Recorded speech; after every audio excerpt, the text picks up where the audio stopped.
हो रहा है। कोई बचाओ, हमें बचाओ, अरे हमारी पोती को बचाओ।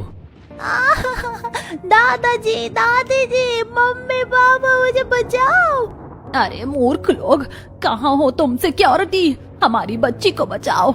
उस बच्ची की जान खतरे में है, मुझे जाना ही होगा।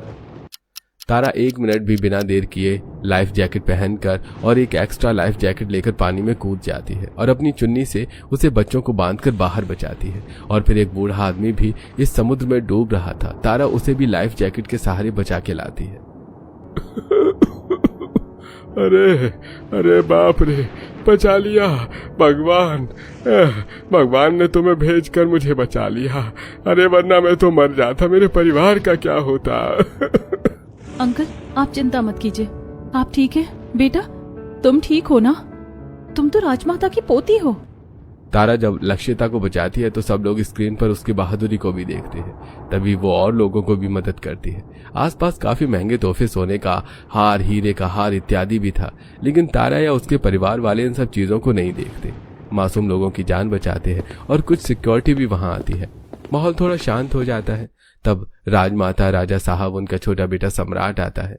ठंडे पानी की वजह से तारा कांप रही होती है। बेटी, किस मुंह से तुम्हारा धन्यवाद करूं? तुमने मेरी पोती को बचाकर हम पर बहुत बड़ा उपकार किया है। हाँ, तुमने हमारे वंश को बचा लिया, वरना आज इतना खुशनुमा दिन मातम में बदल जाता। अरे नहीं नहीं, ऐसी कोई बात नहीं है। इंसानियत के नाते मेरा फर्ज था। मुझे भी पता नहीं कैसे हिम्मत आ गई और मैं उसे लेने चली गई, जबकि समुद्र कितना गहरा होता है। आप सच में बहुत बहादुर हैं। आपने मेरी भतीजी की नहीं और भी लोगों की जान बचाई है। बेटी, मैंने तुम्हें बहुत करीब से देखा स्क्रीन के ऊपर कि तुम कैसे मेरी पोती को बचाने भाग गई। राजमाता, हम गरीब लोग आप जैसे लोगों के तो सेवक हैं, हमारा फर्ज बनता है।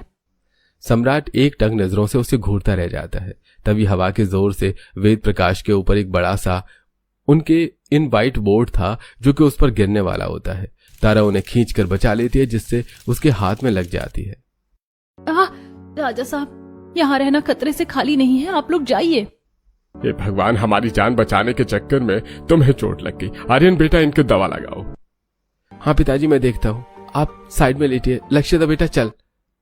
इतने में त्रिशा, आर्यन, सुहानी उन्हें अंदर ले जाते हैं और सम्राट तारा के हाथ पर दवा लगा देता है।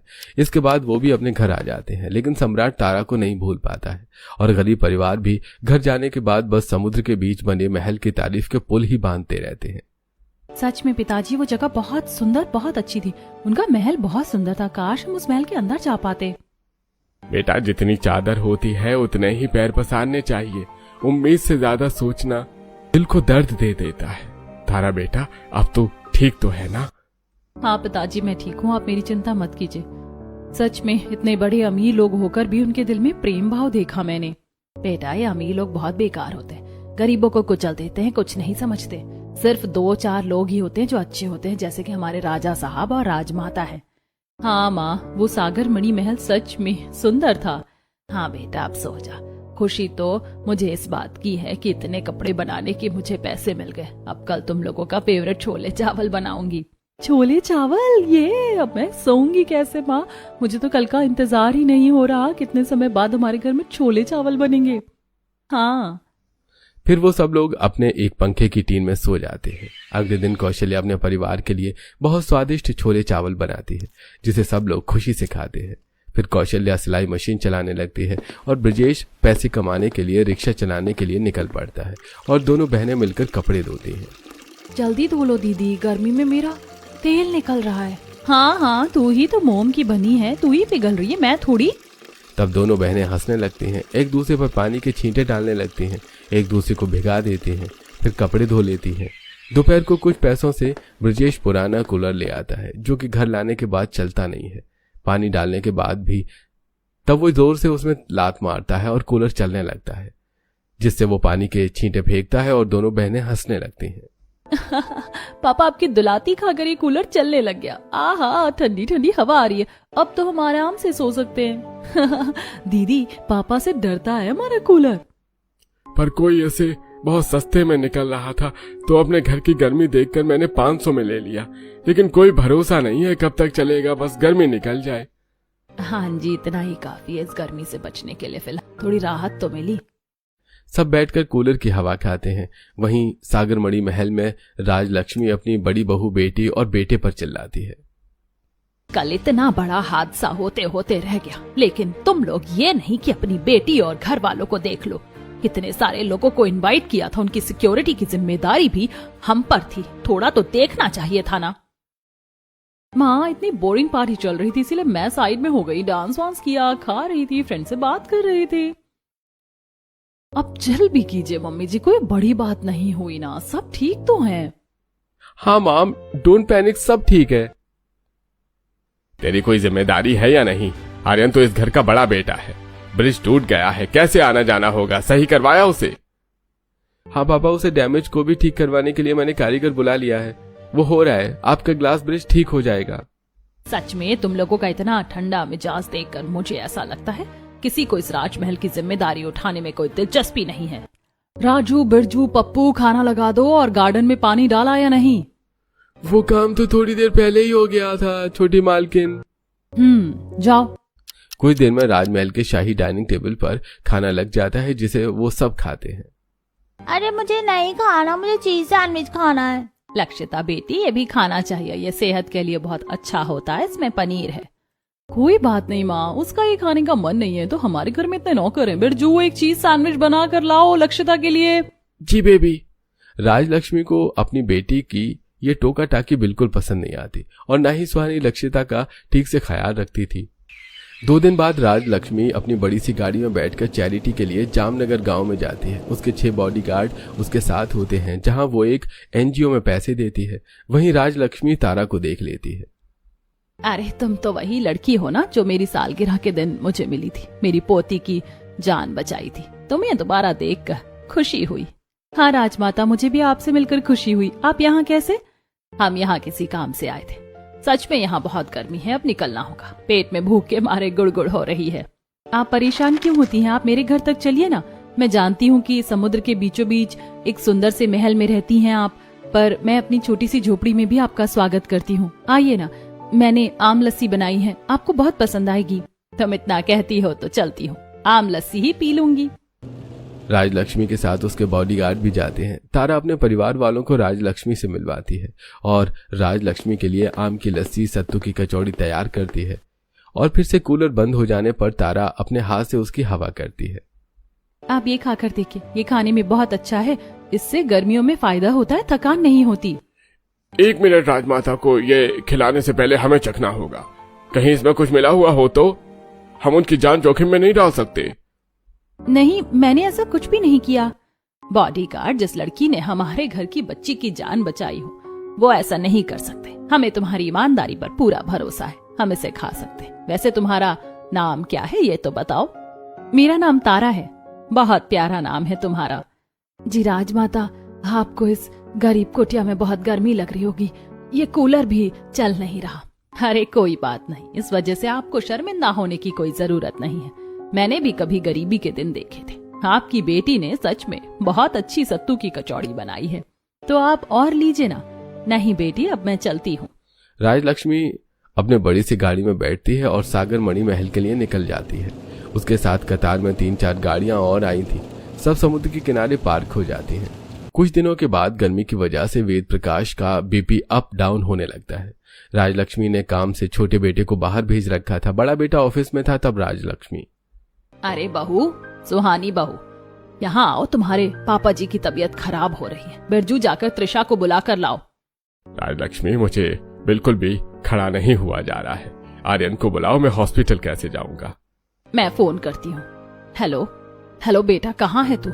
तेरे पिताजी की तबीयत खराब हो रही है, घर आ जा।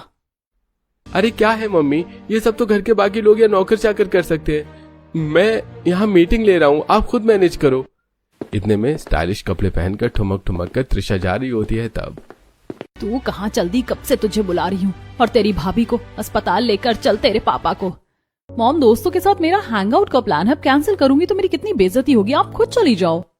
इतना कहकर त्रिशा निकल जाती है। गुस्से में आकर राजलक्ष्मी अपनी बहू के पास जाती है, जहाँ वो कमरे में व्लॉग बना रही होती है। बहू, हॉस्पिटल चल, तेरे पापा जी को लेकर जाना है। मम्मी जी, अभी मैं सोशल मीडिया पर लाइव हूँ, ऐसे बीच में से नहीं जा सकती। मेरी कुछ कॉन्वर्सेशंस चल रही हैं, आप नौकर को बोल दो। ठीक है बहू, तू अपना काम कर। ये सुनकर राजलक्ष्मी का दिल टूट जाता है। वो नौकरों से कहकर अपने पति को सहारा देते हुए गाड़ी में ले जाती है और फिर वो अस्पताल पहुंचते हैं, जहां उसका चेकअप होता है। और जब वो वापस गाड़ी में बैठकर आ रही होती है तब बहुत बुरा लगा, अपने ही बच्चे अपने साथ नहीं थे। आज ऐसे वक्त में पता नहीं मेरे राजमहल की जिम्मेदारी ये लोग कैसे संभालेंगे। आपने बिल्कुल ठीक कहा। हम बूढ़े माँ बाप का आखिर है ही कौन, सिर्फ सम्राट ही हमें अच्छे से समझता है। बड़े बहू बेटे को तो अपनी हरकतों से फुर्सत ही नहीं, और बेटी अलग ही घमंड में रहती है। बड़ी बहू नौकरों पर चिल्लाती है, खुद कोई काम नहीं करते। अब मैं चाहती हूँ हमारे छोटे बेटे की एक ऐसी बहू आए जो इस घर को सिर्फ संभाले नहीं, परिवार वालों को भी बांध कर रखे। लड़की कितनी अच्छी थी ना, जिसमें हमारी पोती की जान बचाई। एक ऐसी ही गरीब घर की बहू आनी चाहिए। हाँ, आपने मेरे मुंह की बात छीन ली। क्यों ना हम इस लड़की को अपने घर की बहू बने। अभी कुछ दिन पहले मेरी दोबारा मुलाकात हुई थी। वो लड़की बहुत अच्छी है, और याद है आपको, इतनी जेवर पैसे हमारी सालगिरह वाले दिन थे। वो चाहती तो उन्हें लेकर भाग सकती थी, लेकिन उसने ऐसा नहीं किया। वो बहुत ईमानदार लड़की है। तो फिर सोचो मत, उस लड़की के माता पिता से बात करो, वही हमारे घर की बहू बनेगी। अगले दिन ही राजलक्ष्मी वेद प्रकाश कई तोहफे लेकर उसके गरीब झोपड़ी के पास पहुंचते हैं और अपने बेटे के लिए उनकी बेटी का रिश्ता मांगते हैं। सम्राट भी वहां आया होता है। दोनों एक दूसरे को देखकर मुस्कुरा रहे होते हैं। इतने में कौशल्या भी हाथ जोड़कर, देखिए मीरा, घर देखकर आप समझ सकते हैं कि हमारे पास ज्यादा कुछ भी नहीं है। आपको अपने बेटे के लिए कोई भी अच्छी लड़की मिल जाएगी, पर गरीब क्यों। कौशल्या जी बहुत सोच समझकर आपकी हीरे जैसी बेटी को अपने राजमहल में बेटी बना कर ले जाना चाहते हैं। हमें आपसे और कुछ भी नहीं चाहिए, और शादी की सारी तैयारी हमारी ओर से होगी। हाँ आंटी जी, मैं आपकी बेटी को हर खुशियां देना चाहता हूँ। उनकी मदद करते ही एहसास हो गया था कि वो एक बहुत नेक दिल लड़की है।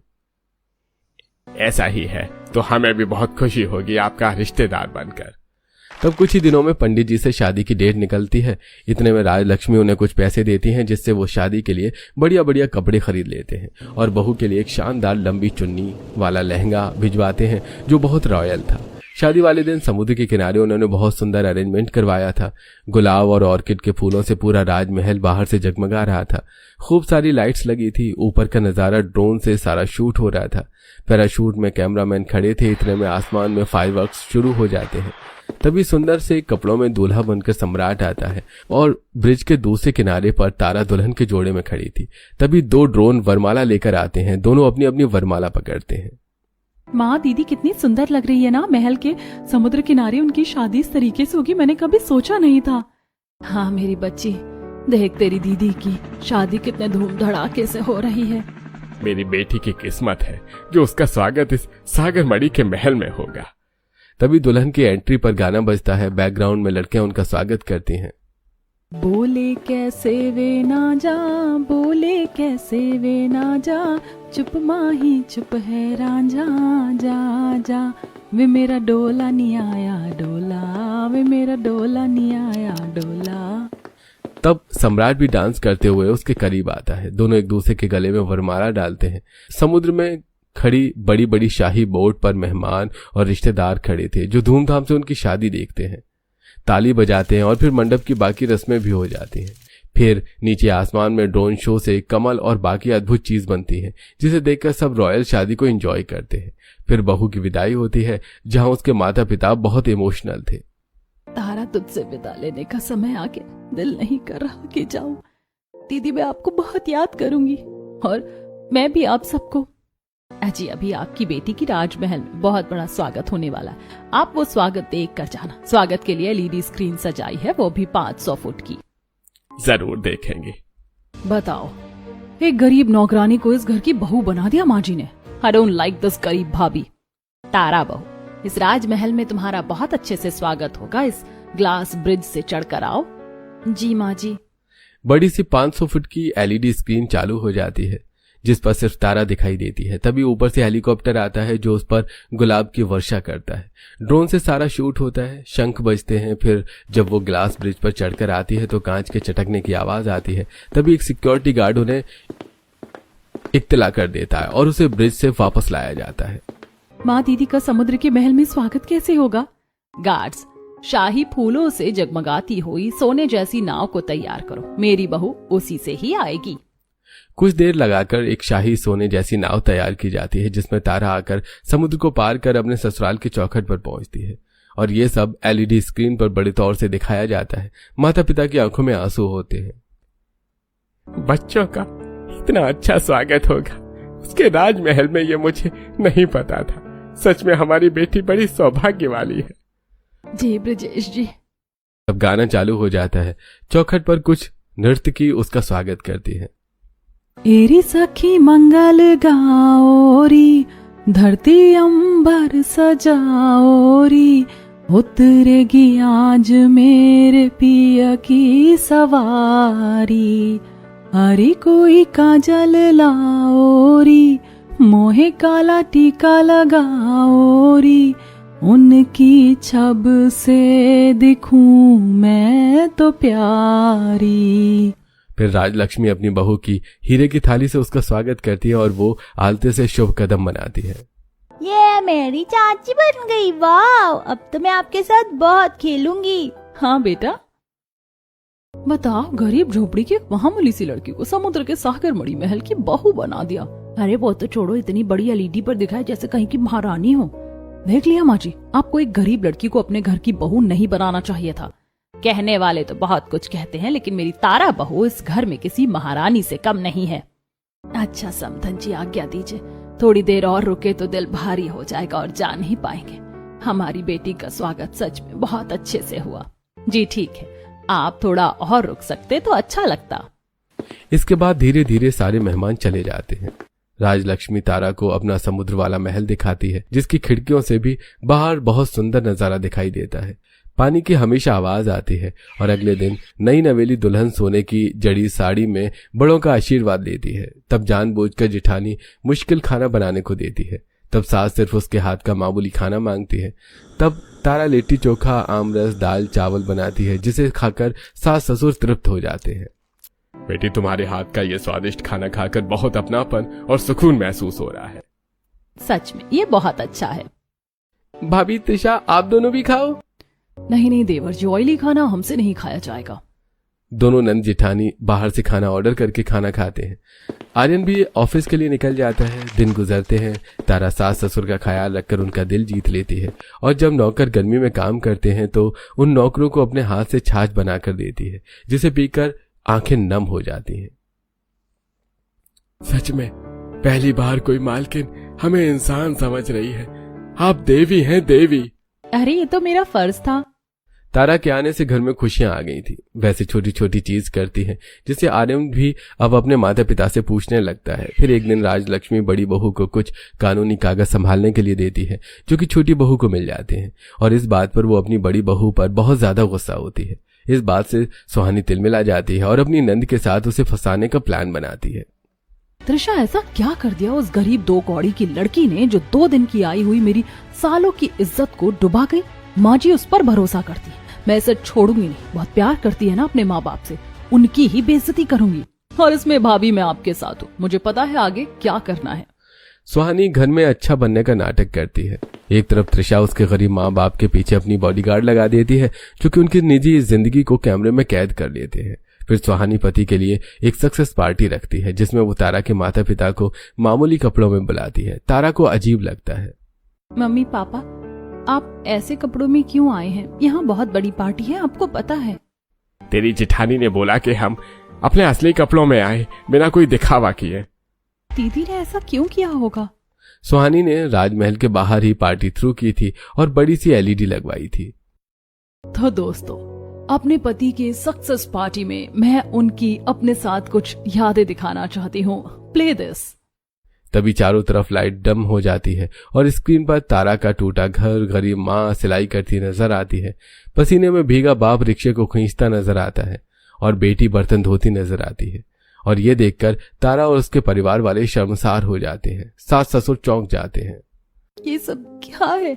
ओह सॉरी, ये तो मेरी देवरानी के गरीब माता पिता हैं। देखिए कैसे इन गरीब लोगों ने मेरे माँ जी पापा जी को फंसा लिया और करोड़ों के समुद्र के किनारे राजमहल में अपनी बेटी की शादी कर दी। और स्वागत तो और भी धूम धड़ाके से हुआ। तभी स्टेज पर आकर तारा माइक लेकर, हाँ, यही मेरा घर है, जहाँ एसी नहीं था पर इज्जत थी। जहाँ पैसे कम थे पर माँ बाप ने सपने बड़े दिए। मेरे पिता गरीब हैं पर उन्होंने कभी अपनी बेटी के संस्कार गरीब नहीं होने दिए। मुझे नहीं पता आपने ऐसा क्यों किया, लेकिन मुझे अपने गरीब माता पिता पर बहुत फक्र है कि मैं उनकी बेटी हूँ। उन्होंने मेरे लिए बहुत कुछ किया है। मौजूद सभी लोग ताली बजाते हैं और राजलक्ष्मी एलईडी स्क्रीन रुकवा देती है। आज से इस स्क्रीन पर गरीबी नहीं, उस परिवार की महानता दिखी है जिसने हमें ऐसी संस्कारी बहू दी, और बहुत शर्माती है कि यह हरकत मेरी बड़ी बहू ने की। सुहानी, तुम्हें कोई हक नहीं है किसी को बेइज्जत करने का। वाह सुहानी, गरीबी का मजाक उड़ाने वाले आज संस्कारों से हार गए होंगे, क्यों? और ये भी झलक गया कि तुम्हारे संस्कार कैसे हैं। बहू, तुमने ऐसा क्यों किया? हमारी नाक कटवा दी, और त्रिशा तुम भी इसमें बराबर की शामिल थी। मुझसे गलती हो गई पापा। माफी मांगो सुहानी, मुझे तुमसे ये उम्मीद नहीं थी। तारा और उसके माता पिता बहुत अच्छे हैं। मुझे माफ कर दीजिए आप सब, लेकिन जब से तारा घर में आई थी माँ जी सिर्फ उसका ही नाम ले रही थी। मुझे इतनी चिढ़ हो गई कि मैंने वो बदला उसके माँ बाप की बेइज्जती करके लेना चाहा। तब सुहानी उसके माता पिता से भी माफी मांगती है। गरीब होकर भी अमीर दिल से वो उसे माफ कर देते हैं। इसके बाद आर्यन की सक्सेस पार्टी की जाती है और सुहानी भी खुद को बदलने की कोशिश करती है। दोस्तों, माँ बाप से बदला लेने वाले अक्सर भूल जाते हैं। बेटी अगर संस्कारी हो तो वही बदले को सम्मान में बदल देती है। दोस्तों, क्या ऐसे ही समुद्र के बीच के महलों में आप भी रहना चाहते हैं? कमेंट करके हमें जरूर बताएं।